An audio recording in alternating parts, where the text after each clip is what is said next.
La fierté, c'était bien le maître mot ce jeudi à Tignes. Réunis pour la reconnaissance de la communauté LGBT, plus d'1 millier de personnes ont apporté sourire et amour dans les rues du Val-Claret. Sous les pavillons arc-en-ciel, la fête a en effet tenu toutes ses promesses. Cette fête est une fête commémorative, celle de la diversité et de nos frères et sœurs.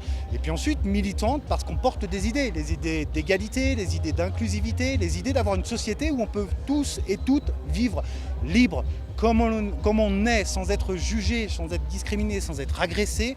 Et en pensant aussi à nos frères et sœurs de l'étranger, 72 pays dans le monde criminalisent l'homosexualité, parfois la condamnent de la peine de mort. Et c'est notre devoir, quand on a la chance de vivre en France ou dans d'autres pays plus inclusifs, que de porter aussi ces messages-là qui vont bien au-delà des simples frontières du territoire de Tignes et de la France.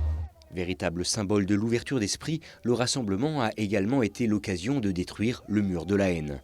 Un moment fort pour de nombreux militants, pour qui cet acte figuratif résume à lui seul le combat engagé il y a de nombreuses années déjà. Avec de l'amour, on arrive à faire passer n'importe quel message et à faire changer les gens d'avis sur pas mal de sujets, et notamment sur ceux que je défends, c'est-à-dire la lutte pour les droits des personnes LGBT, la lutte pour les droits des personnes migrantes, la lutte contre la grossophobie. Enfin voilà, toutes ces casquettes que je revers. Et je pense que vraiment, c'est important de tout faire. Donc je ne le fais pas avec véhémence, je fais juste parce que je pense il y a des droits qu'on doit défendre et c'est juste normal. Un message politique sur fond de célébration festive qui caractérise bien cette European Snow Pride et qui s'est déjà imposé au fil des années comme l'un des événements incontournables de la saison d'hiver dans la station savoyarde.